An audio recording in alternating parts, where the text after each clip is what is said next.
भैरवे नमः। जय महाप्रज्ञ का जाप करो, जय महाप्रज्ञ का जाप करो, जय महाप्रज्ञ का जाप करो। भव भव का अघ संताप हरो, भव भव का अघ संताप हरो। जय महाप्रज्ञ का जाप करो, जय महाप्रज्ञ का जाप करो।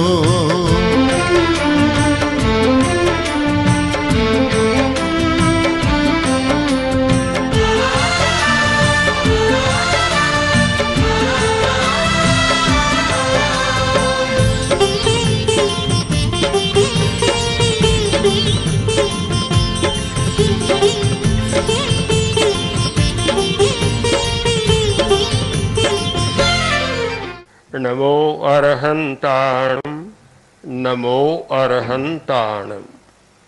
हमें समाज की जरूरत में प्राथमिकता पर विचार करना चाहिए। समाज की बहुत जरूरतें हैं, बहुत अपेक्षाएं हैं, उनमें प्राथमिकता किसको दी जाए, और वह हमारी दृष्टि में है जीवन का निर्माण। अपना इंजीनियर बनना सबसे पहले, फिर इंजीनियर बनना, अपने जीवन का निर्माण। अच्छा जीवन का निर्माण होता है तो मकान का भी अच्छा निर्माण होता है, बांध का भी अच्छा निर्माण होता है, सड़क का भी अच्छा निर्माण होता है। जिसके जीवन का निर्माण नहीं है, उसके द्वारा जो निर्माण होता है कभी कभी खतरनाक भी बनता है। पुलें भी जल्दी टूट जाती है, सड़कें भी जल्दी टूट जाती है, और भी कुछ टूट जाती हैं। एक आपको कहानी बताऊं, कहानी या घटना है, हो सकती है। एक पुराने जमाने में राजा ने महल बनवाया, और एक जो इंजीनियर ठेकेदार, उनको सारा दे दिया। महल तैयार हो गया और इतना बढ़िया महल बना, राजा खुश हो गया। आज महल का उद्घाटन हो रहा है, लोकार्पण है, और राजा भी है, मंत्री परिषद है, सब नगर के संभ्रांत नागरिक हैं, और वह बनाने वाला भी है, सब बैठा है। राजा बार बार भवन को देख रहा है, आकर्षण पैदा हो रहा है, बहुत आकर्षण। अब कभी कभी आदमी भावुक बन जाता है, भावना में बह जाता है। राजा भी भावना में बह गया और मन में सोचा कि भवन तो मैं और बना लूंगा, परंतु इसने इतना बढ़िया बनाया, इसको पुरस्कृत करना चाहिए, पुरस्कार दूं। फिर सोचा क्या दूं। कल्पना का जाल आगे बढ़ा, बढ़ते बढ़ते इस निष्कर्ष पर पहुंच गया कि क्यों नहीं यह भवन ही इसको दे दिया जाए, मैं और बना लूंगा।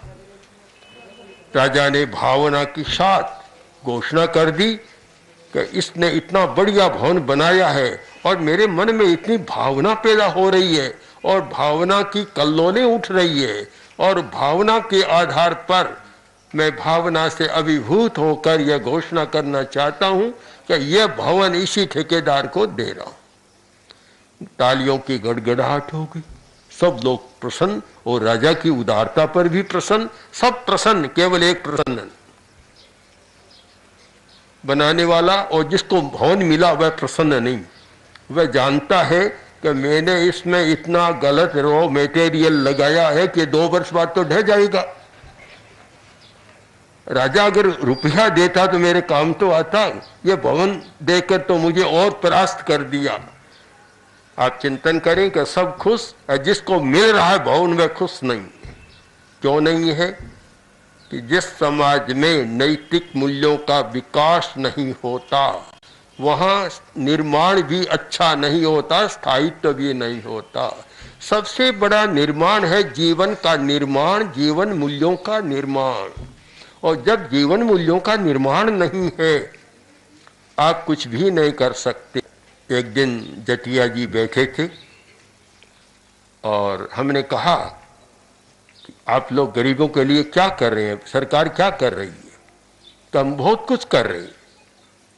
वे पूरी फाइल हमारे सामने लाकर उन्होंने रखी कि हमारा जो मंत्रालय है समाज न्याय, उस मंत्रालय के द्वारा हम इतने काम कर रहे हैं।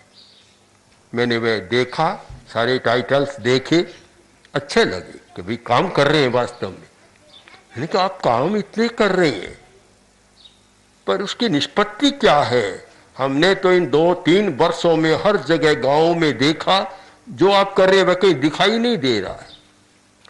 तब उन्होंने कहा करें क्या, कठिनाई यह है कि हम करना तो चाहते हैं, पर वहां तो कोई ले जाने वाले अच्छे आदमी मिले तब प्रश्न अच्छे आदमी का हो जाता है, नैतिकता का हो जाता है कि करना चाहते हैं पर वहां तक पहुंचता भी नहीं है, गांव तक पहुंचता नहीं है, बीच में ही कुछ हो जाता है। ये बीच में कुछ होता है, यही समस्या है। प्राचीन काल की भी एक बात है, राजा ने कहा कि राजस्व कम आ रहा है। मंत्री ने कहा महाराज इसका मैं कभी आपको उत्तर दूंगा। एक दिन योजना बना ली और सारे राज्यसभा के सदस्यों को एक लंबी पंक्ति में बिठा दिया और मंत्री बोला महाराज देखिए अब जो पहली पंक्ति में पहला आदमी बैठा है उसके हाथ में बर्फ, 1 किलो बर्फ का, अब वहां तो 1 किलो है, अब आप तक आते आते कितना रहेगा आप देख लें। तो योजना यह थी कि सीधा राजा तक नहीं ले जाएगा, एक व्यक्ति दूसरे के हाथ में देगा, दूसरा तीसरे के हाथ में देगा, ऐसे 100-200 आदमियों के हाथ से आती आती वह बर्फ की ग्रंथि गांठ दई वह राजा तक पहुंचेगी। अब बताया था 1 किलो, राजा के पास पहुंचा तब एक टुकड़ा सा रह गया। राजा ने कहा, मंत्री ने कहा क्या हुआ महाराज? तो राजा बोला इतनी देर से आया तब तो यही होगा, थोड़ा ही रहेगा। तो महाराज आपके प्रश्न का मैंने उत्तर दे दिया। आप कहते हैं राजस्व कम आता है, तो वहां से शुरू होता है, होते होते हाथों आप तक पहुंचता है तो 1 किलो इतनी डली रह जाती है। फिर एक भारी समस्या है। समस्याओं का समाधान इसीलिए नहीं हो रहा है कि जीवन का निर्माण नहीं हो रहा, नैतिक मूल्यों का निर्माण नहीं हो रहा है। और वह समाज, जिस समाज में व्यक्ति अपने जीवन का निर्माण नहीं करते और जिस समाज में व्यक्ति में नैतिक निष्ठा पैदा नहीं होती, उस समाज को भगवान ही बचा सकता है। कोई बचाना बड़ा कठिन काम है, उसे उन्नत करना भी बड़ा कठिन काम है। हमें चिंतन करना है, सबको भी सोचना है कि कैसे हो। एक और आर्थिक विकास की बात बहुत आ रही है कि राष्ट्र में आर्थिक विकास हो रहा है। अब केंद्रीय सरकार के भंडार में या राष्ट्र के भंडार में कुछ हो रहा होगा, किंतु इन झुग्गी झोंपड़ियों में, गांवों में तो आर्थिक विकास का चिन्ह हमें दिखाई नहीं दे रहा, बिल्कुल नहीं दिखाई दे रहा। हमने इस यात्रा में ऐसे लोगों को देखा, शायद एक बार नहीं 1000 बार मन में आया होगा जहां गए वहीं कि बेचारे कैसे रहते, भीतर अंधेरा, प्रकाश नहीं, हवा के लिए अवकाश नहीं, और संतान भी ज्यादा पैदा होती है, गरीब आदमी को और ज्यादा पैदा होती है, पोषण ठीक नहीं मिलता तो संतान भी ज्यादा पैदा होती है। तो इतने बच्चे, इतने लोग एक छोटे से में कैसे रहते हैं, इस प्रश्न ने हमारे मस्तिष्क को पता नहीं सैकड़ों बार झकझोरा कि कैसे रहते। तब फिर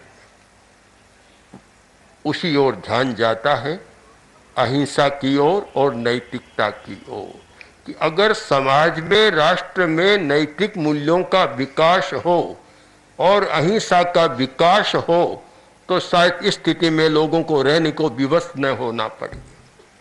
और इसलिए विवश होना पड़ रहा है कि नैतिक मूल्य नहीं है, और नैतिक मूल्य अहिंसा के बिना आ नहीं सकते। अहिंसा का एक रूप है संवेदनशीलता। करुणा, संवेदनशीलता, जब एक व्यक्ति की दूसरे व्यक्ति के प्रति संवेदनशीलता होती है तो फिर वह अकेला भोग नहीं कर सकता, दूसरे को भागीदार बनाएगा, साथी बनाएगा। और जब संवेदनशीलता नहीं है तो सोचता है कि भोजन कर रहा हूं, कोई बीच में आ न जाए, दरवाजा बंद हो जाएगा। ये जो करुणा का अभाव है उसमें नैतिक मूल्यों का विकास हो नहीं सकता। हमने अहिंसा यात्रा के जो दो उद्देश्य रखे, अहिंसक चेतना का जागरण और नैतिक मूल्यों का विकास, ये शब्दों में तो दो है, तात्पर्य में एक है। जहाँ नैतिकता नहीं है वहाँ अहिंसा का विकास नहीं हो सकता, जहाँ अहिंसा का विकास नहीं है वहाँ नैतिकता का विकास नहीं हो सकता। दोनों एक ही बात है। आज दोनों की कमी है, हिंसा भी बहुत बढ़ रही है। और आश्चर्य की बात तो यह है कि विद्यार्थियों में भी हिंसा बहुत बढ़ रही है। नई दुनिया में हमने पढ़ा, आदमी कैसे पढ़कर भी सन्न रह जाता है, कुछ समझ में नहीं आता।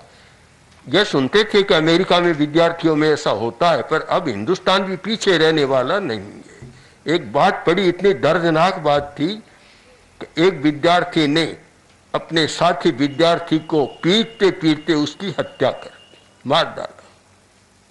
क्यों मारा? कि वह उसको भोंदू कहता था।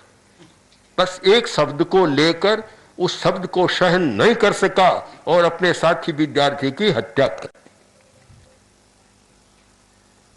अब बात तो ऐसी लगती है, एक बार समझ में भी नहीं आती, पर इसलिए समझ में आती है कि जैसे जैसे सहिष्णुता की कमी होती जा रही है, सहन करने की शक्ति कम हो रही है, उसमें सब कुछ समझ में आ सकता है और सब कुछ संभव हो सकता है। जीवन का निर्माण 5-4 तत्वों पर होता है। उसका रॉ मेटेरियल क्या है? कुछ तत्व है। सहिष्णुता सबसे पहली है, सहन करने की शक्ति। जब सहन करने की शक्ति होती है तो अच्छा निर्माण होता है और वह दूसरों का भी अच्छा निर्माण कर सकता है। सबसे बड़ा गुण है।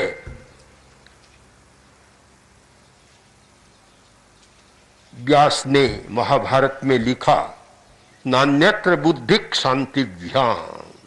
बुद्धि और शांति दोनों के बिना गण का, लोकतंत्र का संचालन नहीं हो सकता। कोई बुद्धि नहीं।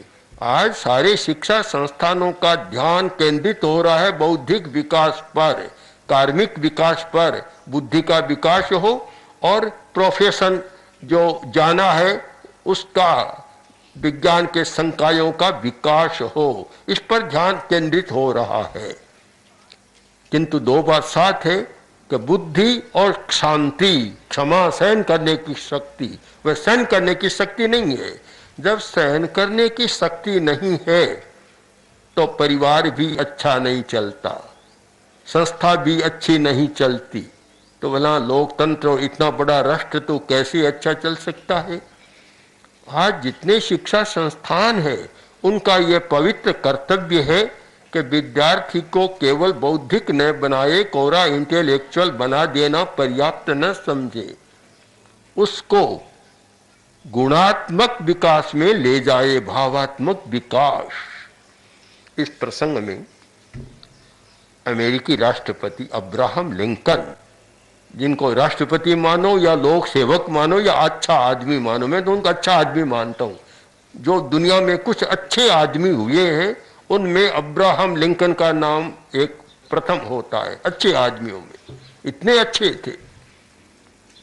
उन्होंने अध्यापकों को पत्र लिखा कि शिक्षक महोदय, आप मेरे पुत्र को पढ़ा रहे हैं, मैं जानता हूं आप उसे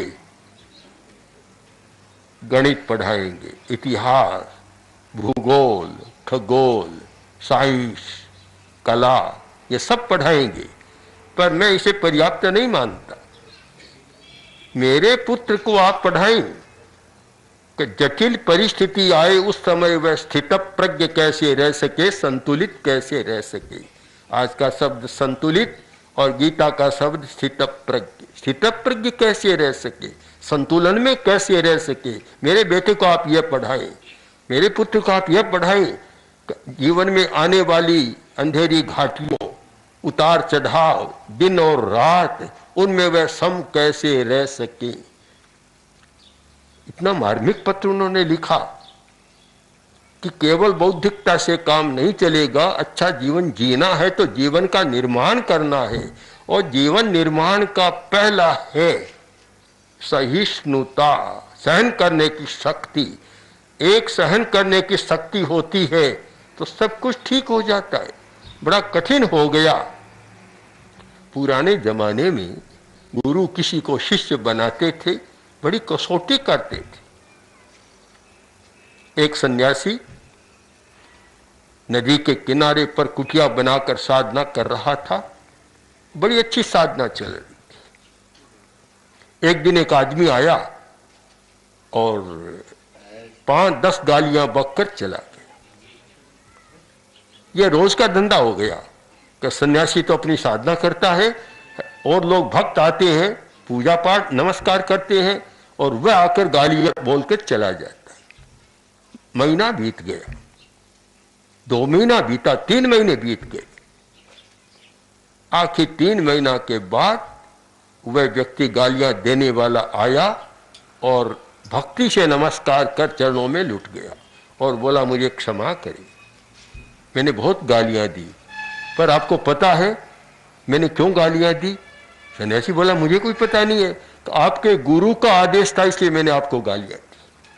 मुझे क्या मतलब था आपको गाली देने का? गुरु को आपकी कसौटी करनी थी कि मेरा शिष्य कितना आगे बढ़ा, धैर्य कितना, सहन करने की शक्ति कितनी, कितना धैर्य है, और जब तक ये नहीं होगा मैं आगे नहीं पढ़ाऊंगा उसको। तो उसके आदेश से मेरा काम किया है, सारा रहस्य का उद्घाटन हो गया और गुरु की कसौटी हो गई। गुरु भी आए और बोले, अब चलो मेरे साथ तुम रह सकते हो, तुम्हारी कसौटी हो गई। पकाते थे।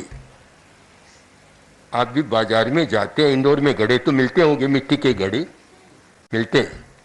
बाजार में जाते हैं, कौन सा घड़ा खरीदते हैं? कुम्हार ने बनाया वही खरीद लेते हैं या पका हुआ खरीदते? कोई भी कच्चा घड़ा नहीं खरीदता जब तक आवा में अग्नि की आंच में पक नहीं जाता, वह घड़ा नहीं खरीदते। जानते हैं कि उसमें पानी डाला तो मिट्टी भी खराब और पानी भी खराब, पक जाता है। उसमें जलाधारण शक्ति, तर्कशास्त्र में आता है जलाधारण सामर्थ्यम, जल के धारण और आहरण की शक्ति, पानी लाया भी जा सकता है और पानी टिक भी सकता है, दोनों क्षमताएं आ जाती है। आज जीवन का निर्माण करने के लिए जब तक ये आंच ताप सहने की क्षमता पैदा नहीं होगी, अच्छा निर्माण नहीं हो सकता। तो एक जीवन निर्माण का पहला आधार है सहिष्णुता, सहन करने की शक्ति, धैर्य, प्रतीक्षा, और दूसरा है विनम्रता। हमारे पुराने आचार्यों ने, नीतिकारों ने लिखा, विद्या ददाति विनयम। आज तो इसको बोलना ही नहीं चाहिए, आज तो विद्या ददाति उद्दंडता हो गया। हमने देखा है, पढ़ा है कि प्रिंसिपल घबराते, वाइस चांसलर भी घबराते। मैंने राजस्थान में देखा, एक विश्वविद्यालय के वाइस चांसलर हमेशा पुलिस के घेरे में रहते थे। अब भला कुलपति जो हजारों विद्यार्थियों की विद्या का संचालन करता है और वह पुलिस के घेरे में रहता है कि छात्र कोई पास में न आ जाए। और ऐसा भी पड़ा है कि छात्र आवेश में आए और प्रिंसिपल को भी मार डाला, शिक्षक को भी मार डाला। तो विद्या ददाति विनयम, जीवन का दूसरा गुण है विनम्रता। जो व्यक्ति विनम्र होता है वह शालीन समाज, शिष्ट समाज का सदस्य बन सकता है। और जिसमें उद्दंडता है, उच्छृंखलता है, वह कभी अच्छे समाज का सदस्य बनने के अधिकारी भी नहीं होता। तो हमारा दूसरा है विनम्रता। जीवन निर्माण की एक ईंट है विनम्रता। तीसरी है कृतज्ञता। कृतज्ञ होना, उपकार को स्वीकार करना, यह वृत्ति भी कम हो गई। कितना उपकार करो, अपना थोड़ा, फिर स्वार्थ नहीं सदा, इतने में तो ऐसा हो जाता है। आजकल चुनाव के युग में तो देख रही हैं कि किस संस्था में, किस दल में कितना पनपा, कितना महत्व मिला, और वर्तमान में नहीं मिला तो चुनाव के बाद तो दल बदल नहीं सकते। आजकल तो पहले ही दल बदलने की बात बहुत शुरू हो गई। कृतज्ञता का भाव नहीं है तो कितना उपकार किया। संस्कृत साहित्य में कहा गया कि एकाक्षर प्रदातारम यो गुरुम नाभिमन्यते श्वान योनौ शतं गत्वा, कि जो व्यक्ति जिसको एक अक्षर का किसी ने ज्ञान दिया उसके प्रति भी विनम्र नहीं है, कृतज्ञता का भाव नहीं है, तो वह क्या होता है वो अगली बात छोड़ दो, बहुत कड़ी बात है, नहीं कहूं तो अच्छा है आज के जमाने। कृतज्ञता एक जीवन निर्माण का बहुत बड़ा गुण है। तो 3 गुण हो गए, सहिष्णुता, विनम्रता और कृतज्ञता। और चौथा जीवन निर्माण का गुण है प्रामाणिकता, नैतिकता। ये 4 हमारे जीवन के आधार स्तंभ हैं। प्रामाणिकता, ईमानदारी, नैतिकता एक बहुत बड़ा गुण है प्रामाणिकता का। आज इन चारों में मैं क्रम करूं या व्युत्क्रम करूं कि सबसे ज्यादा कमी किसकी है, बड़ा कठिन हो गया। फिर भी मुझे कहना चाहिए कि सबसे ज्यादा कमी आ रही है नैतिकता की, ये सबसे ज्यादा कमी है। यद्यपि सहिष्णुता की भी कमी है, विनम्रता की भी कमी है और कृतज्ञता की भी कमी है, पर सर्वाधिक जो कमी होती जा रही है वह है नैतिक मूल्यों की, नैतिकता की। ऐसा कोई रहा नहीं, कभी नैतिकता कोई जरूरी है। अगर हम समाज की दृष्टि से विचार करें, आर्थिक दृष्टि से विचार करें, तो लॉन्ग टर्म में हमेशा नैतिकता सफल होती है। किंतु पगडंडी निकाल ली, शॉर्ट टर्म में चलना शुरू कर दिया और ऐसा लगता है कि अनैतिकता से जो लाभ उठाया जा सकता है वह नैतिकता से कभी नहीं मिलता। एक धारणा बन गई। आचार्य तुलसी बहुत बार कहते थे, आचार्य तुलसी जिन्होंने अणुव्रत आंदोलन का प्रवर्तन किया और नैतिकता की एक आचार संहिता समाज और राष्ट्र के सामने प्रस्तुत की, वे बहुत बार कहते थे कि आज सबसे ज्यादा कमी आई है तो नैतिकता की आई है। और उन्होंने आश्चर्य के साथ कहा कि जो धर्म में विश्वास न करने वाला है उसमें अनैतिकता हो तो अच्छा तो नहीं, पर आश्चर्य की बात नहीं है। किंतु धार्मिक हो और फिर उसमें नैतिकता न हो, इससे बड़ा दुनिया में कोई आश्चर्य होगा क्या? महाभारत का वह ना किमाश्चर्य मतः परं, यक्ष प्रश्न कहा था किमाश्चर्य मतः परं, इससे बड़ा और क्या आश्चर्य होगा? आज तो पूरे समाज में यह आश्चर्य हो रहा है कि धार्मिक है पर नैतिक नहीं है। आचार्य तुलसी ने अणुव्रत गीत में लिखा भी कि धार्मिक है पर नहीं की नैतिक बहुत बड़ा विस्मय है। धार्मिक है पर नहीं की नैतिक बहुत बड़ा विस्मय है। नैतिकता से शून्य धर्म का यह कैसा अभिनय है। तो आज हम आदमी को बदलने की बात और आदमी के निर्माण की बात, जीवन निर्माण की बात सोचे। और सब शिक्षा संस्थान, क्योंकि सबसे बड़ा दायित्व शिक्षा संस्थानों का है। अगर कोई बदल सकता है तो उसका सबसे बड़ा आज का अच्छा माध्यम है हमारे शिक्षा संस्थान। इससे बढ़िया कोई दूसरा विकल्प नहीं है। तो एक शिक्षा संस्थानों में एक नई लहर आए, एक नई चेतना जागृत हो, तो शायद समाज का और राष्ट्र का एक नया निर्माण हो सकता है। इसलिए आप जीवन निर्माण पर ध्यान केंद्रित करें। ओम। श्री महाप्रज्ञ गुरवे नमः। ओम श्री महाप्रज्ञ गुरवे नमः। ओम श्री महाप्रज्ञ गुरवे नमः। ओम श्री महाप्रज्ञ गुरवे